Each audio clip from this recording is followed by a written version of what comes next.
two sides to the CFL meetings in Edmonton. On the soft side, there's the matter of naming this season's Coach of the Year.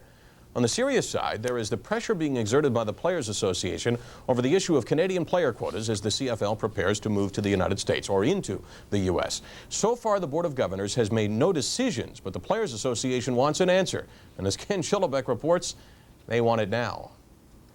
The future of the Canadian in the Canadian Football League is the hot issue, and that was the story this morning at a get-together with the CFL Players Association President George Reed. Reed, along with his executive, met with the CFL Commissioner Larry Smith. And once again, Reed is adamant about the stance they're taking regarding Canadians in the game. I don't know what the numbers above that's going to be, but we want to see more than 160. Doesn't have to be 200, though. No, we never have said it has to be 200. We said, I think our premise has always been based on that we want the contract lived up, and we want to live up to that degree in Canada, and we will work with what we have to work with in the States. We have to recognize that things are going to change. We have to make that conceptual connection. If we don't make that conceptual connection, then we have a problem. Obviously, this is a major crossroads for the league, not only because of the expansion to both Sacramento and San Antonio, but to what extent the role the Canadian will play in the game. There are some who suggest that Canadians should not be protected. I'm not suggesting to you for any one moment that we're going to stick our head in the sand and hope this problem goes away. The Players Association and the Canadian players and the American players understand that we have a problem.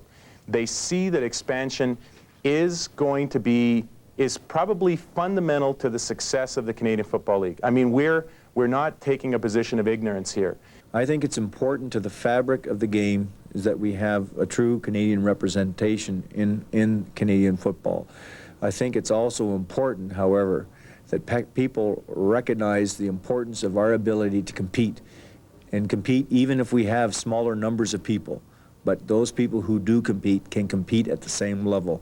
Eskimo offensive lineman Randy Ambrosi obviously is in favor of protecting Canadians. He feels it's essential to develop players in the country. We've been given an opportunity to develop ourselves. Blake Marshall, a teammate and a friend of mine, I believe could play anywhere. He is a very capable football player.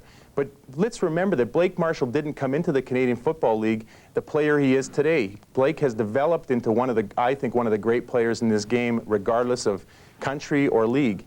But he had an opportunity to develop himself. Larry Smith admitted one thing they had talked about was having maybe fewer Canadians on the two American-based teams. One rumor suggests maybe each team would have 10 Canadians. It's a complicated issue and an emotional issue. Smith hopes to have it resolved, he says, within a week to 10 days, with the expansion draft slated for February the 13th in Hamilton. Safe to say time is running out. Ken Schillebeck, TSN in Edmonton.